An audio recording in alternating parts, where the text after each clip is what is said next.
My mom keeps demanding I give her a grandchild. Hey everyone, long post, but I'm wanting everyone's opinions on this.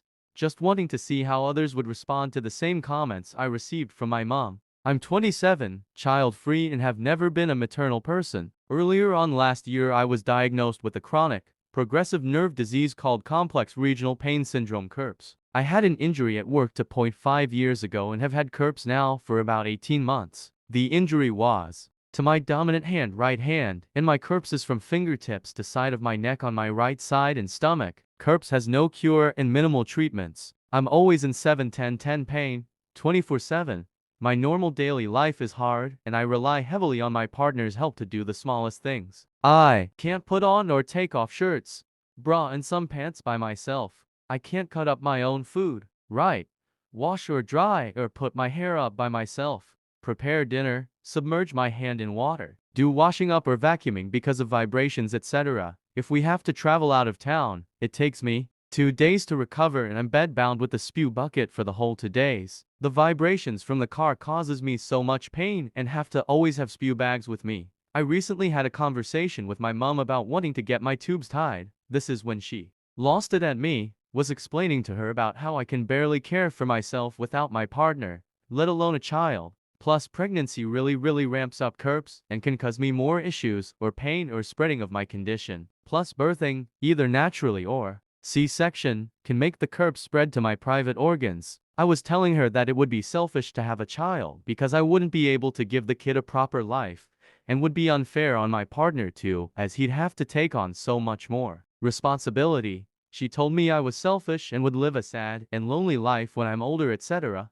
That no reputable doctor would touch me if I asked them to tie my tubes. I asked her, well, what methods of contraception would you suggest then? I can't go on the pill or the rod because of my migraines. Contraceptives fuck with CRPS and make the pain worse due to hormones, and condoms aren't fail-safe. She replied, you know my stance. I think it's a stupid decision and that you're selfish for even considering this. I've thought about all of this in the current medical situation I'm in, let alone how different and more difficult things will be if my CRPS spreads further, which pregnancy can make it spread, especially if it's a C-section, which then poses more complications of the CRPS spreading to that site, and then causing lifelong complications with my reproductive organs, fertility, sexual ability, etc. I don't know what to do. Mom keeps saying that you need to give me a granddaughter, you're the only one left who can still have kids. I would love to have a biological grandchild. It's now up to you. She has 11 step-grandsons. No biological grandchildren as I'm her only child. She's refusing to understand my concerns and just continues to berate me and call me selfish for not wanting to bring a child into the world that I physically can't care for. CRPS is an insanely cruel disease. Many people have had it for over 30 years and have it full body. I have extreme hypersensitivity allodynia in my affected limb. I can't stand having material or anything touch my arm, hand, and wear a sling most days. If something does touch my hand or brush my hand, I will be in tears and throwing up because of the pain. I can't even hold an empty coffee cup in my hand, let alone a child. One of the things that frustrates me the most is the fact that she's seen me in a full-blown flare-up, crying, shaking and throwing up because of pain, fingers locking up, having to physically pry my fingers open after a massive pain spike that then caused severe cramping in my hand, having to use a walking stick or have my partner half carry me to a bed while I'm bawling my eyes out because I can't walk because of how much pain I'm in. She's seen all of this and still has the audacity to call me the selfish one. She lives 2.5 hours away and has stayed with me for a total of 2 nights in the 7 years I've lived in this town. I'm always the one who has to travel to see her. Plus now with this condition, traveling is becoming harder and harder to be able to tolerate. I'm just so frustrated and upset. Also, for anyone who's curious about CRPS, please look up the CRPS pain scale to better understand the level of pain we go through. I love my mom, but I'm so close to going no contact. Edit. Just want to address the questions about why my partner doesn't get a vasectomy. We aren't married. We have talked about it, but I don't want him to make that choice for my sake. I know that it's a definite that I'm not having kids. I don't want him to get the snip and then we break up many years later and he then decides he wants kids with a new partner and have that risk of it not being able to be reversed as they aren't 100% reversible. It wouldn't be fair on him. He's already put aside so much and changed his life around so much to help care for me.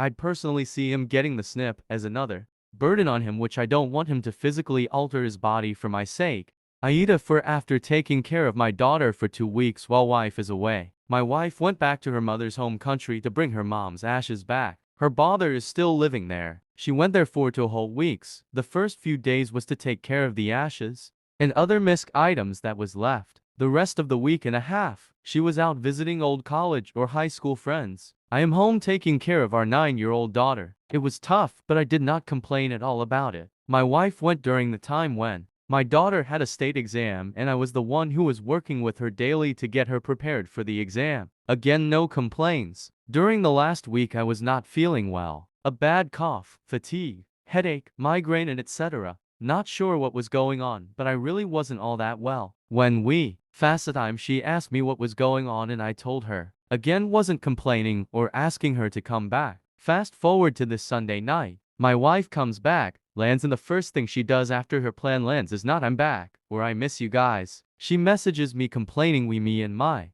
daughter missed the online language class. I told her that yes, I forgot between dinner and everything that was happening, it just escaped my mind. I told her it was no intentional. Nope, my wife was just ripping me in text messages for all the work that I did, the one tiny mistake I made, and she slams for after 2 weeks. Am I really the asshole here? Aida, for yelling at my girlfriend to stop eating everything. My 28M girlfriend 26F got laid off about 6 months ago. She has been unemployed ever since. This means money is tight. I am covering all of our rent, utilities, groceries, etc., everything except for her car payment and gas money. My problem is that my girlfriend keeps eating all of our food, like all of it. We always run out of food money before my paycheck comes in. She'll eat everything she wants and leave me with plain crackers or lettuce. I mean, everything, even stuff I've specifically labeled or said I want. The cupboards will be bare and I'll have to skip meals 3 days before my next paycheck because she's eaten everything. She's probably gained nearly 30 pounds since she was let go. I came home from work for lunch the other day and brought each of us a Subway sandwich. I only ate half of mine, so I popped it in the fridge and told her I'd just have it for dinner. When I got off work and went to get it, she'd already eaten it. It really got out of hand when I bought some cupcakes to give to my sister 17F for her birthday, and some pomegranate juice that I really love, but can't often have because it's a little bit expensive. I put them in the fridge, told her not to touch them, and both were gone. There was only one cupcake left out of a box of for full-sized ones, and my juice was all gone. I lost it. I screamed at her to stop fucking eating everything I buy. We've had this conversation before, or tried to in a polite way, but she shuts me down and denies it. She says she's hungry, and she's stressed from being unemployed, and she can't help it. I yelled at her and told her it was disgusting that I can't leave food in my own home. She started crying and telling me I'm fat shaming her. Aida, for telling my sister that a comment she made is exactly why her marriage crashed and burned. My sister has been staying with my husband and I, men in our late 20s, for the last week and some change. She and her husband have initiated the divorce process, and she said she doesn't want to stay alone right now, which I completely understand. It would be very hard to go from living with a partner to a completely silent house. I opened our home to her before I found out why her marriage didn't work out. Now that the two of us have had multiple conversations about it, I'm a little uncomfortable. There was no infidelity. There was no big scandal. What she told me is that her husband wasn't having sex with her enough. The things she has been saying have floored me. She says without sex, the two of them were basically just like roommates. She said she had been pushing for him to get a hormone imbalance test done because while they were still having sex, it wasn't enough. She said he had begun resisting even normal touches from her because from his perspective, all she thought about was sex, which apparently isn't true. I'm not sure I believe that. I can elaborate in the comments, but overall it just left me feeling sad for her ex, and the disrespect of saying sex is the only thing that separates a partner from a roommate, not even a friend. I've done my best to be supportive, but I can't relate to the thought process at all. If my partner told me tomorrow that he wasn't up for sex for the next few weeks, months, or longer, I would just take care of myself and respect that. I love him and I want him to be the person I do life with forever. This all came to a head last night. My husband and I were having a typical lazy Saturday night, catching up on some shows and chatting while we lounge on the couch. His legs were in my lap and I was kind of absent-mindedly massaging his feet and rubbing his ankles. This was an innocent gesture. My sister came in, saw me doing it, and made a joke along the lines of I didn't know you were into feet, or I didn't know you had a foot fetish. The exact wording escapes me. I couldn't help but feel put off at her sexualizing the gesture. Intimacy can be sexual, but it doesn't have to be. I told her so, and then said, referring to her divorce, you sexualizing every interaction is why you're in the situation you're now. She called me a dick and left the room. I already know it was a little harsh, but I'm unsure if it was tough love or too much.